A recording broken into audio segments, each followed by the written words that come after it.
Magandang tanghali po sa ating lahat. Ito po ang ating update ukol sa Bagyong Ramil na may international name po na Tropical Storm Fengshen. Simulan po muna natin sa ating latest na satellite imagery. Sa ngayon nga po, mapapansin natin yung sentro nitong si Bagyong Ramil ay napakalapit na nga po sa northeasternmost portion nitong Northern Samar. Kaya tumataas na nga po yung tsansa na magkaroon po ito ng landfall scenario dito sa may Northern Samar. Kanina nga pong alas 10 ng umaga, huli po nating namataan ang sentro nitong Bagyong Ramil sa coastal waters po ng Palapag, Northern Samar, at bahagya nga pong mas nag-i-intensify yung kanyang maximum sustained winds. Kanina 65 kilometers per hour po ito. Ngayon ay nasa 75 kilometers per hour na po yung mga taglay na hangin nitong si Bagyong Ramil. Posible pa rin po yung mga pagbugso na abot sa 90 kilometers per hour. At ngayon, kumikilos po ito pa west-southwestward sa bilis na 20 kilometers per hour. Kaya yun nga po, may tsansa na maglandfall po ito sa may Northern Samar area. At kung mapapansin nga po natin, malawak po yung sakop ng mga kaulapan nitong si Bagyong Ramil. Kaya ay yung mga malalakas na hangin po nitong Bagyong Ramil ay concentrated po sa may northern periphery nitong bagyo. Ngunit mapapansin natin, meron pa rin pong mga dalang kaulapan itong si Bagyong Ramil kahit wala po masyadong malalakas na hangin dito po sa malaking bahagi ng Visayas. Kaya meron po tayong mga nakataas po na weather advisory po sa mga lugar po na yan. Tingnan po muna natin yung forecast track and intensity nitong si Bagyong Ramil. Kagaya po ng sinabi ko kanina, ito pong bilog na yellow, ito po yung mga areas na makakaranas ng mas malalakas pa sa 39 kilometers per hour na mga hangin. So, sila po yung mga nasa wind signal, at kung tumaas naman po yung yellow circle, yun naman po yung mga nasa wind signal number 1. So simulan po muna natin. Ngayon, mataas na nga po yung tsansa na maglandfall po ito sa may Northern Samar area. So this noon hanggang early afternoon po yan. At mag-west-northwestward po ito, tumataas na din po yung tsansa na maglandfall po ito sa may Albay or sa may Sorsogon area ngayong hapon. At sa nakikita nga po natin, posible din po ito maglandfall sa may Catanduanes area. Pag landfall po nito ay babagtasin pa rin po nito ang west-northwestward movement, kaya't maaari pa rin po ito maglandfall sa ibang bahagi naman po o ibang isla naman ng Camarines Norte o Camarines Sur. Sa nakikita nga po natin, bukas naman po ng umaga ay maaari po itong mag-close approach o maglandfall din dito sa may Polillo Islands naman o ibang bahagi ng Aurora o Quezon. At nakikita natin na tropical storm category pa rin naman po ito pag landfall dito sa may Aurora o Quezon area, ngunit hindi natin ni-rule out o hindi natin inaalis yung posibilidad na mas mag-intensify pa ito bilang isang severe tropical storm category. At nakikita natin kung mag-landfall na ito either po sa may Aurora o Quezon area, ay babagtasin ito ang mountainous regions po dito sa may Northern Luzon, maging po sa may Cordilleras at dito naman sa may Ilocos Norte. At nakikita nga po natin by Sunday naman po or bukas po ng gabi ay lalabas na po ito ng ating Luzon landmass, at sa Lunes naman ng umaga ay makakalabas na ito ng ating Philippine Area of Responsibility. Ngunit i-emphasize ko lang po itong ating cone of uncertainty, posible pa po kasi yung track nitong Bagyong Ramil ay mag-southward or mag-northward shift pa rin. Kaya para po sa mga nasa loob pa ng ating cone of uncertainty, ay inaabisuhan po natin yung ating mga kababayan dyan na maghanda pa rin kahit hindi po sila yung direct hit ng sentro nitong si Bagyong Ramil. At nakikita natin kung makalabas na ito ng ating PAR, ay mas tumataas naman yung tsansa na mag-intensify ito bilang isang severe tropical storm, at dadaus-dos naman dahil po sa high pressure area dito sa may Siberia, dadaus-dos po ito o magsa-southward shift po ito patungo naman sa may Vietnam. Ito naman po yung mga nakataas na wind signal ngayong araw. So wind signal number 2 po, yun po yung makakaranas ng 62 to 88 kilometers per hour na mga hangin. Dito po yan sa may northern portion ng Aurora at pati na rin po sa may Polillo Islands, Camarines Norte, Catanduanes, pati na rin po sa may northeastern portion ng Camarines Sur. Posible nga po ngayon wala pa po tayong nararanasan ng mga malalakas na hangin dahil ang wind signal po ay ine-expect po natin na makaranas po tayo ng ganyang malakas na hangin in 24 hours.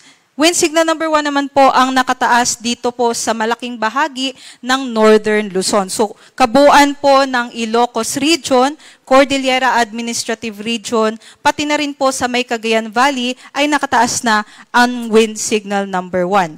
Aside po doon, nakataas din po ang wind signal number 1 sa nalalabing bahagi naman ng Aurora, pati na rin po dito sa may Quezon Province, sa may Nueva Vizcaya, sa Nueva Ecija, Bulacan, Pampanga, Tarlac, at sa may Pangasinan. At aside po doon, dito rin po no, sa may Camarines Sur, Albay, Burias at Icao Islands, pati na rin po Sorsogon down towards Northern Samar, pati na rin sa may Eastern Samar. At yun nga pong nasa wind signal number 1, sila naman po yung makakaranas ng mga hangin na posibleng umabot hanggang 61 kilometers per hour. So, wind signal number 1, possible may minimal to minor threat na po yan sa ating mga kaarian or dun po sa mga tao na nandun. At yung wind signal number 2 naman po, yun po yung mga hangin na posible na pong makatumba ng mga banana po na mga puno. At ito naman po, kagaya nga po ng sinabi ko, kahit wala po tayo sa wind signal, maaari pa rin po tayo makaranas ng malalakas na mga pag-ulan. Dito po yan nakikita sa ating weather advisory. So yung mga lugar naman po o probinsya na nasa orange, ayun po yung makakaranas ng 100 to 200 millimeters na mga pag-ulan within 24 hours po yan. So ngayong tanghali hanggang bukas ng tanghali. At yung mga nasa yellow naman po, yung mga probinsya na yan, ayun po yung makakaranas ng 50 to 100 millimeters na mga pag-ulan at within 24 hours. So may imagine po natin yan, kung meron po tayong plangga or balde ay yung 100 to 200 millimeters po para po yung 8 hanggang 16 na balde ng tubig na ibinuhos po sa 1 square meter na area within 24 hours. So kung nandun po kayo sa mga urbanized areas at mga low-lying areas, ay posible talagang tumaas yung ating mga level ng tubig at posible din yung mga flash floods at mga landslides. So ngayong araw naman po, inaasahan natin yung mga nandito na areas po sa may Southern Luzon at Visayas, sila po yung makakaranas nitong mga ganitong mga pag-ulan.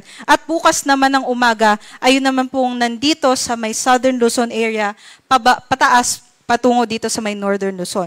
So simulan po muna natin ngayong tanghali hanggang mamayang gabi, posible po makaranas ng malalakas na pag-ulan sa may Eastern Samar, Northern Samar, Sorsogon, Albay, Catanduanes, Camarines Sur, Camarines Norte, pati na rin po sa may parts din ng Quezon. At yun po yung 100 to 200 millimeters naman po sila ng mga pag-ulan. Yung 50 to 100 millimeters naman po, posible sa may Surigao del Norte, Dinagat Islands, Southern Leyte, Biliran, pati na rin po sa may Samar, Masbate, yun pong mga nakaranas po ng bagyong Opong, no, maaari pa rin po silang makaranas ng mga malalakas mga pag-ulan ngayon. At idagdag ko lang po, dito rin po sa Cebu, dun po sa may Bogo City or sa northern part naman po ng Cebu, ay i-emphasize ko lang po, malalakas din po yung ating mga pag-ulan ngayon dyan po, kahit wala po tayong wind signal. Pati na rin po dito sa may northern part ng Negros Occidental, Iloilo, Capiz, Aklan, Romblon, at Marinduque, makakaranas po tayo ng malalakas na pag-ulan ngayong araw. Bukas ng umaga, posible po dito sa may Quezon, Aurora at Isabela, yung pinakamalalakas na pag-ulan nitong si Bagyong Ramil. At 50 to 100 millimeters naman dito sa may Laguna, sa Rizal, kabilang na din po tayo sa Metro Manila, Bulacan, Nueva Ecija, Quirino, Nueva Vizcaya, Benguet, Ifugao, Mountain Province, Kalinga, Abra, Apayao, pati na rin po sa Cagayan. At ito pong mga pag-ulan natin, yun po ay dulot ni Bagyong Ramil. Ngunit posible, kung nandun po kayo sa mga bulubunduking mga lugar, ay mas mag-intensify pa yung mga pag-ulan natin, kaya't mataas po yung tsansa ng mga landslides at mga flash floods. Para naman po bukas ng tanghali hanggang sa Monday ay nakikita nga po natin, posibleng nandito na po ito sa si Bagyong Ramil sa may area ng Northern Luzon, kaya mababawasan na po yung epekto ni Bagyong Ramil doon po sa may Southern Luzon at Visayas. Kaya magkakaroon na lamang po tayo ng 50 to 100 millimeters na mga pag-ulan dito sa Central at sa Northern Luzon area.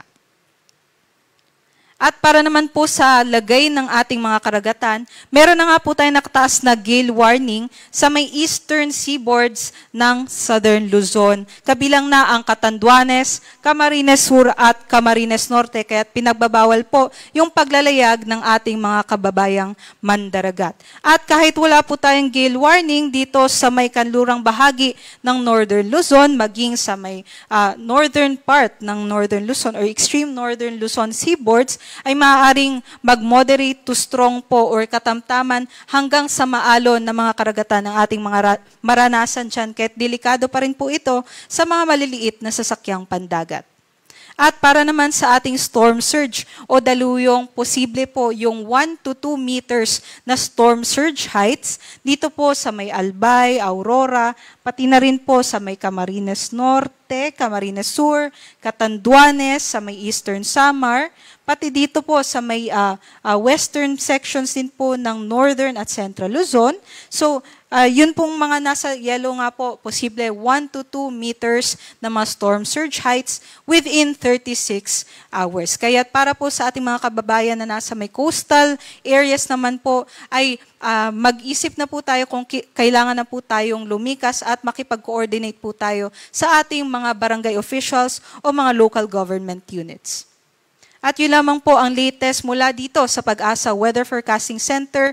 Ang next update naman natin ukol dito sa Bagyong Ramil ay mamaya naman pong 2:00 ng hapon. Magandang tanghali po at mag-ingat po tayong lahat.